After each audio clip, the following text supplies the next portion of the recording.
আসসালামু আলাইকুম প্রিয় মুসলিম ভাই বোনেরা, আপনারা জানেন জৈনক নাস্তিক, স্বঘোষিত নাস্তিক মাওলানা সিরাজি ওরফে বিশু দত্ত, তার প্রকৃত নাম হচ্ছে বিশু দত্ত, কিন্তু তার ফেসবুক আইডি হচ্ছে মাওলানা সিরাজি।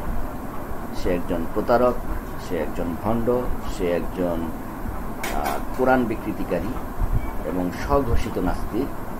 সে দাবি করছে সূরা মায়েদার ৩২ নম্বর আয়াতটি এটা নাকি কোরআনের ভুল আয়াত, এটা তাওরাতের পূর্ববর্তী কিতাবে এটা ছিল না। এটা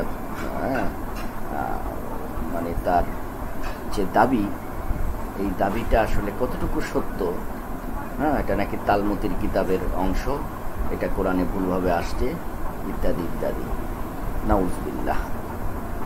আসলে এই কোরআন যে পূর্ববর্তী আসমানি গ্রন্থের সত্যায়নকারী, সেই হিসাবে আল্লাহ সুবহানাহু ওয়া তাআলা আমাদেরকে সূরা ফাতিরের ৩১ নম্বর আয়াতে আল্লাহ সুবহানাহু ওয়া তাআলা আমাদেরকে জানিয়ে দিয়েছেন, আর আমি যে কিতাবটি তোমার কাছে ওহী করেছি তা সত্য, এটা তার পূর্ববর্তী কিতাবের সত্যায়নকারী। নিশ্চয়ই আল্লাহ তার বান্দাদের ব্যাপারে সম্যক অবহিত, সর্বদ্রষ্টা। এই আয়াতের মাধ্যমে ৩৫ নম্বর সূরার ৩১ নম্বর আয়াতে আমরা স্পষ্ট বুঝতে পারলাম এই কোরআন পূর্ববর্তী রহিত কিতাবগুলো, যেগুলো রহিত হয়ে গেছে, তাওরাত, ইনজিল, জাবুর, এই সমস্ত কিতাবের সত্যায়নকারী, এবং সেই সমস্ত কিতাবের যে সমস্ত বিষয়গুলোকে কোরআনকে সত্যায়ন করেছে, অর্থাৎ অপরিবর্তিত হুকুমটা দেখা যায় যে কোনো জায়গায় অপরিবর্তিত রেখেছেন কোরআনে, সেটাও কিন্তু কোরআন বা হাদিসের মাধ্যমে আমরা জানতে পারি। তাহলে এই যে স্বঘোষিত নাস্তিক এই বিশু দত্ত, সে কোরআনের এই আয়াতকে, সূরা মায়েদার ৩২ নম্বর আয়াতকে, যে অন্যায়ভাবে কাউকে হত্যা করলো, সে যেন সারা পৃথিবীর মানুষকে হত্যা করলো, যে ওই ব্যক্তিকে অন্যায়ের হাত থেকে বাঁচালো, সে যেন সারা পৃথিবীর মানুষকে বাঁচালো, এই যে আয়াতটা, এই আয়াতটা নাকি মিথ্যা, এই আয়াতটা নাকি বানোয়ার, এই আয়াতটা নাকি কোরআনের আয়াত নয়, এবং এটা নাকি তালমুদের কিতাবের আয়াত ইত্যাদি। আমাদের প্রশ্ন, তাওরাত তো রহিত কিতাব, সে জানলো কিভাবে এটা তাওরাতে আছে বা নাই? তার কাছে সঠিক তাওরাতের কিতাব কি আদৌ আছে? কি পরিমাণ বাটপার! সে নিজেই বলতেছে আমি নাস্তিক, আবার সে নিজেই বলতেছে এটা তাওরাতে ছিল না, তাওরাতে নাই। তাওরাত তার মানে সে তাওরাত মুখস্থ আছে তার? তাওরাতে নাই মানে কি? সে তার পুরা তাওরাত পড়া আছে, এই কারণে সে বলতে পারতেছে যে তাওরাতে নাই।